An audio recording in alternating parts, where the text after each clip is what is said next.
From Indianapolis, with an eye on every corner of the state. This is IBJ Media's Inside Indiana Business with Gary Dick. Presented by Elevate Ventures, Ice Miller, and Indiana University.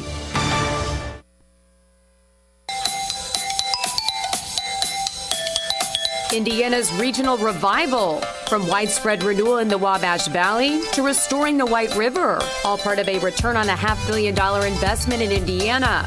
See why the governor wants more.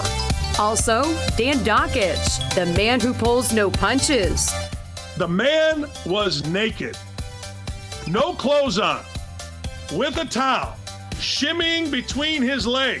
Who he's talking about, his playing days at IU, and why Dan Dakich has a new media job. And pickle pizza, anyone? Or how about slushies and mocktails? A look at food and drink trends in this month's Trendiana.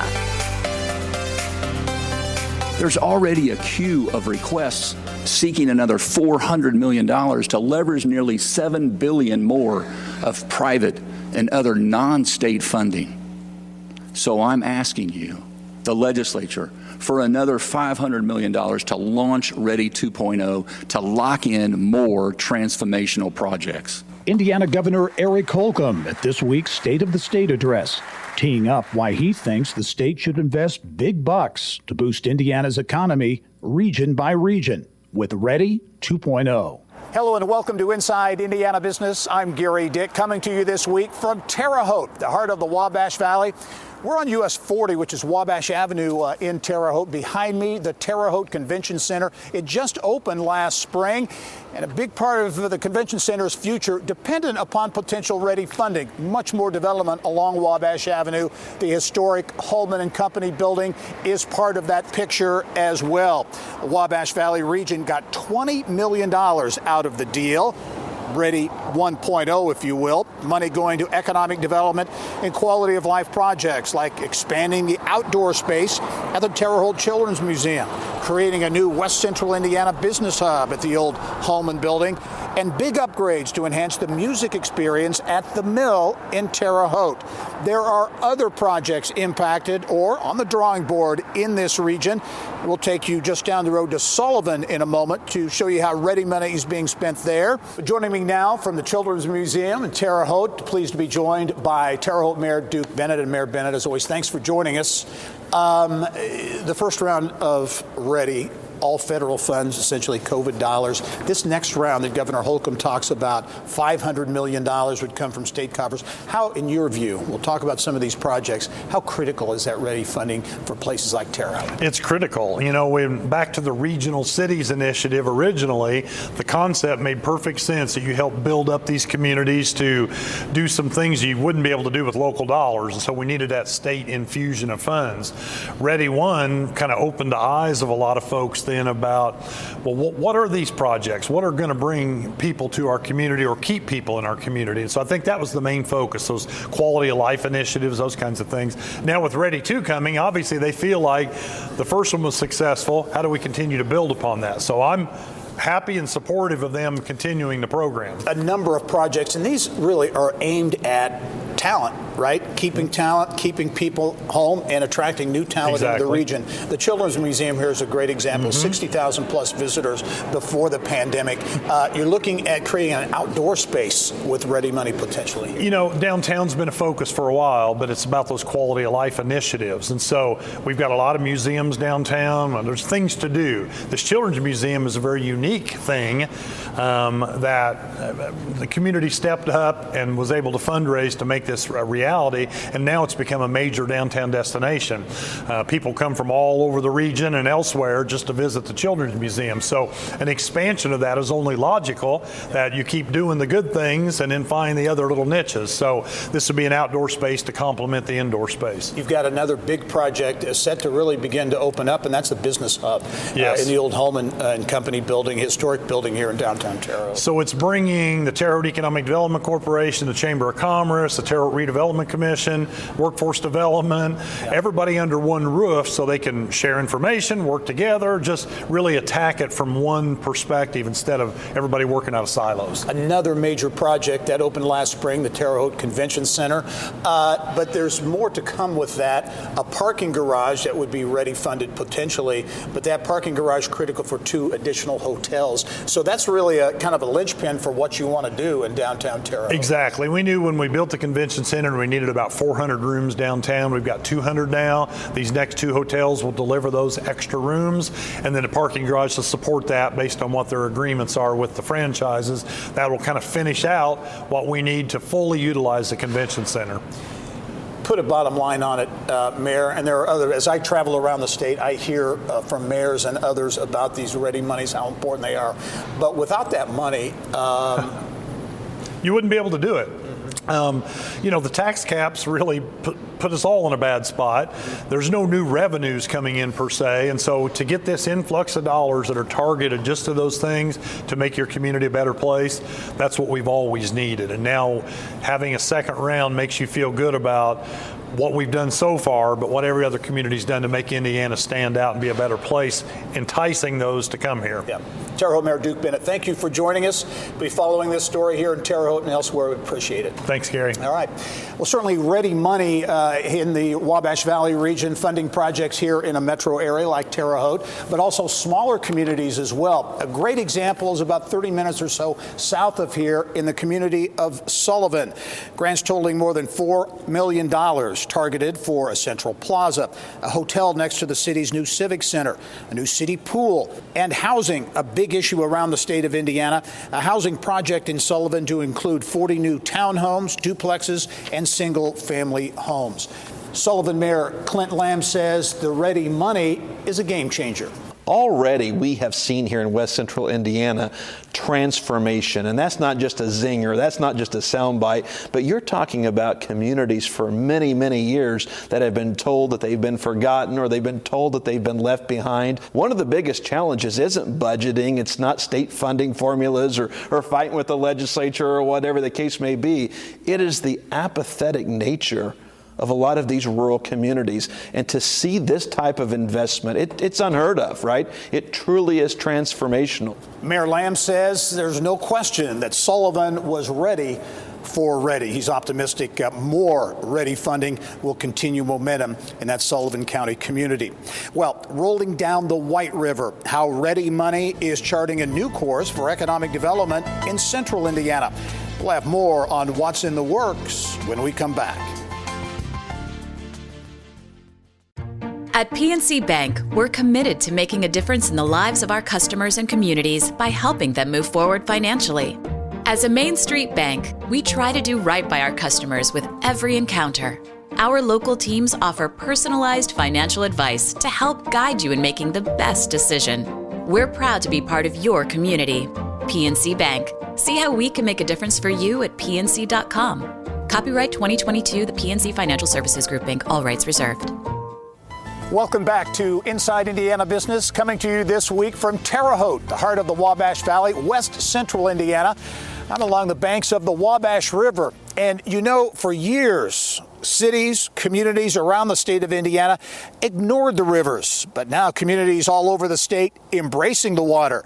Efforts are underway here in Terre Haute to connect downtown to the river through art installations. Meantime, a great example is in northeast Indiana, tens of millions of dollars transforming the riverfront there into a destination and gathering spot, alive with restaurants, retail, and residential development.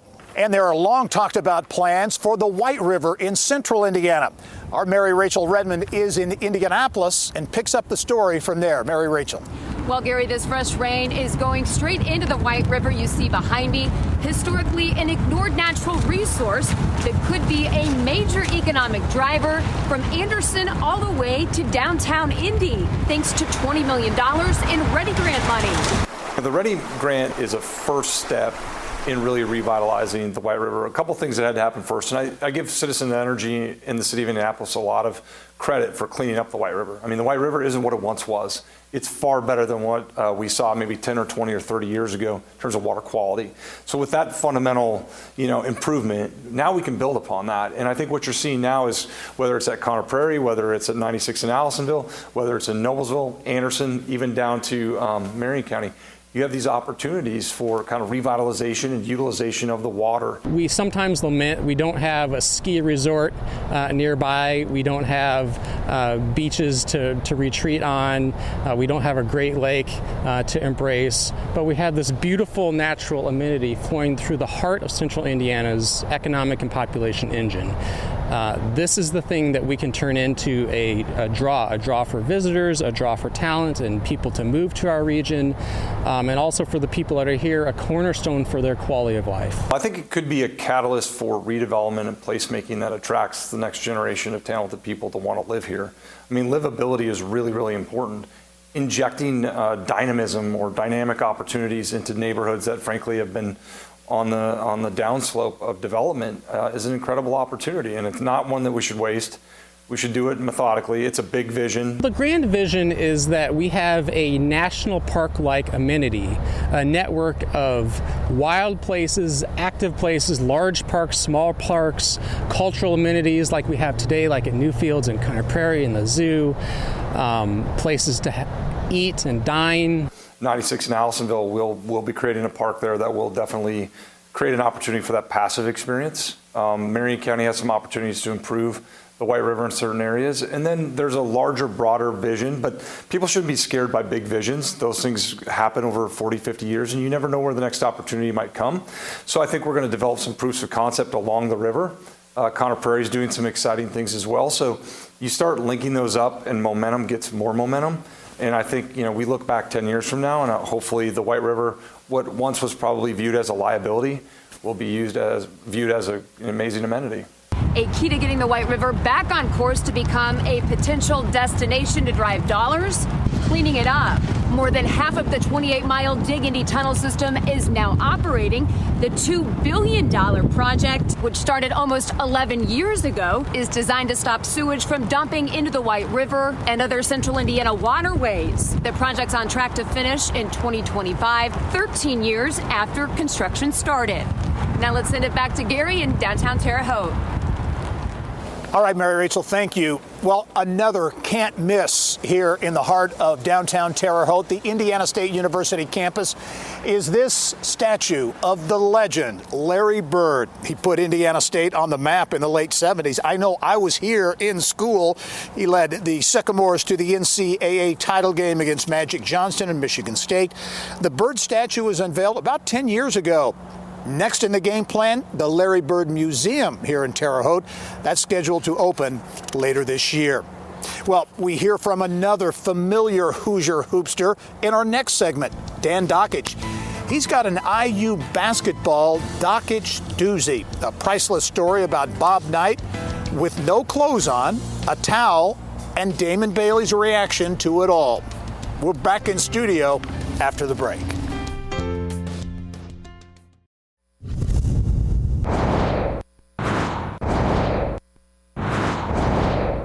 Here's what's making news around Indiana, brought to you by the Indiana Association of Realtors, Indiana's 21,000 realtors, the neighbors you know, the experts you can count on. In southwest Indiana, a $10 million business park in Floyd County is about to come to life. The Nova Park Innovation and Technology Campus sits on about 60 acres near I-64 in Edwardsville and is on target for a spring opening. Plans for a Kokomo Hotel and Conference Center, delayed for years, received key approvals from the city's Board of Zoning Appeals this week. The approvals raise hopes for a groundbreaking for a 123-room Hilton Garden Inn and Convention Center, which would house the Kokomo Automotive Museum. The Indiana Economic Development Corporation is beefing up its presence on the West Coast. The IEDC has hired Jillian Oakes as West Coast Business Expansion Specialist. Oakes is a native of the Bay Area and founder of strategic consulting practice Smith Global.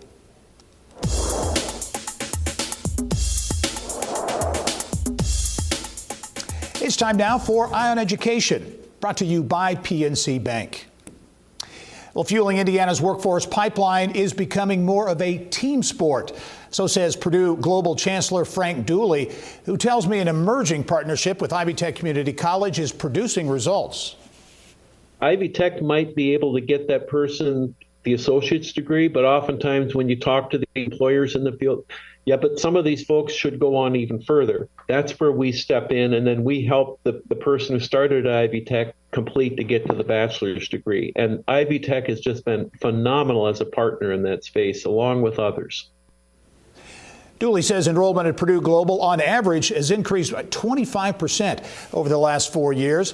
Overall enrollment at the online university topping 35,000.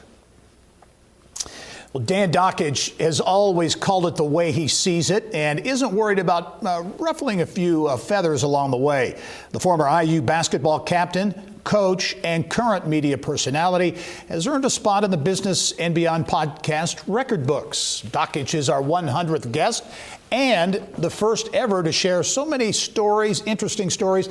We created 2 parts. In this snippet from part 1, Dakich talks about Mike Woodson's fit at IU, what makes the program's culture special, and Bob Knight's locker room rant wearing no clothes. Mike Woodson has coached against the Pacers in the Eastern Conference. He's not going to worry about going to West Lafayette. I think his personality, he has a very coolness about him, a very fatherly coolness, modern, hip coolness.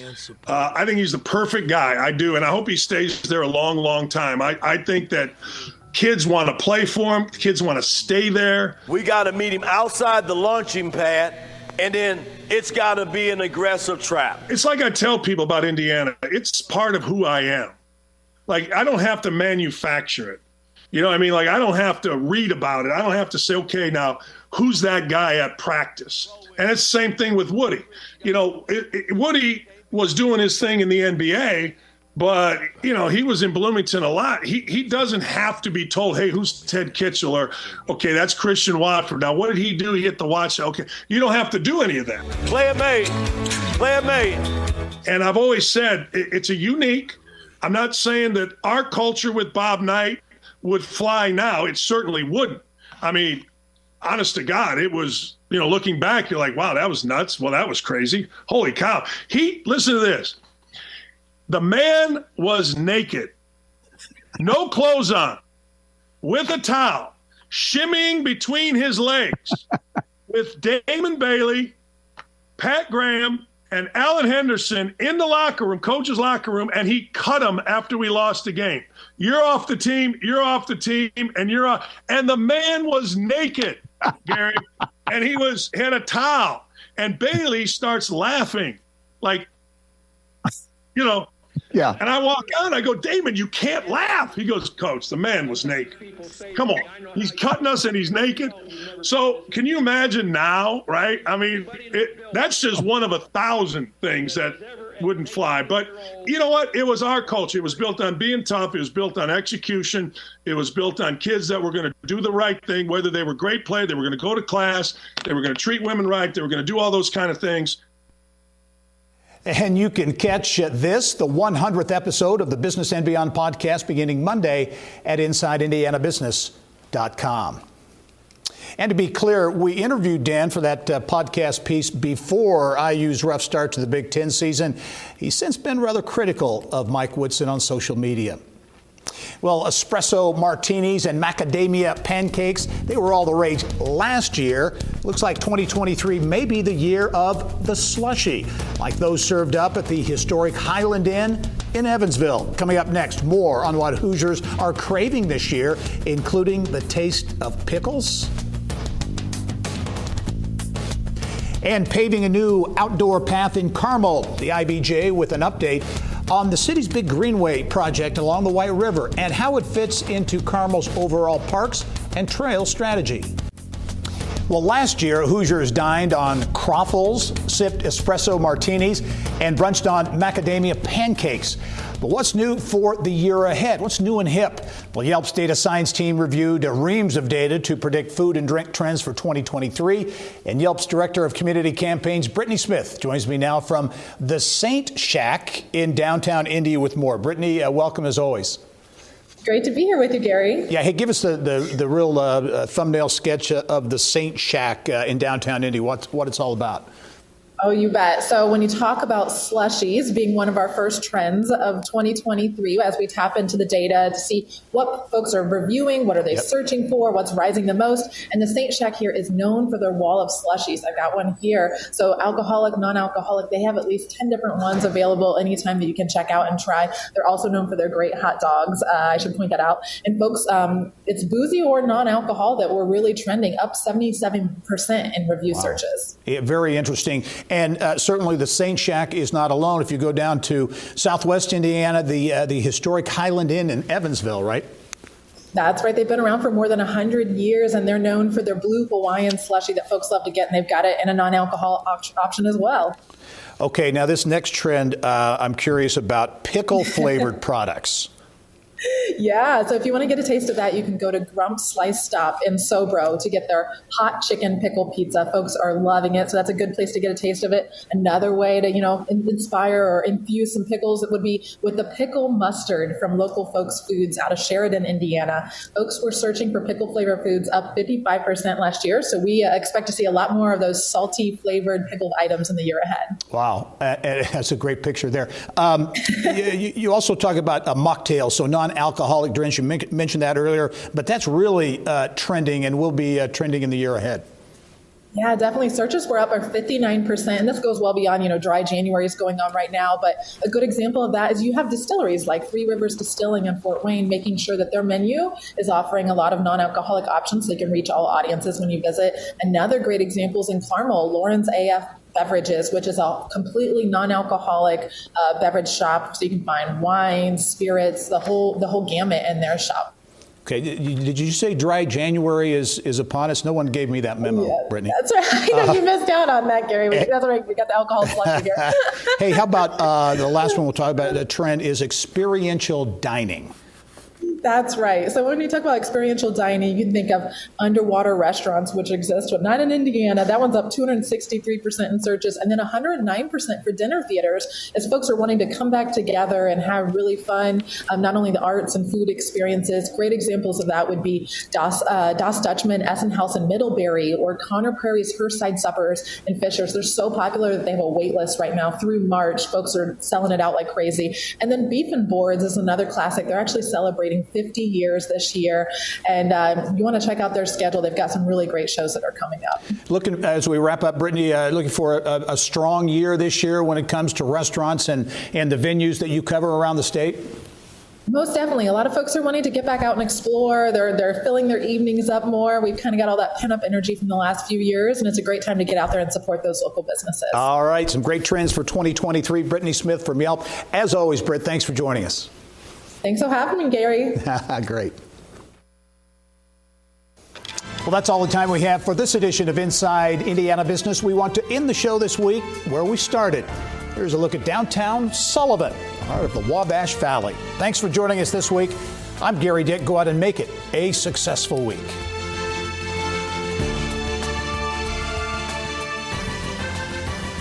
Thank you for listening to the Inside Indiana Business Television podcast. Remember, you can get the latest business news from every corner of the state at InsideIndianaBusiness.com. I'm Gary Dick. Go out and make it a successful week.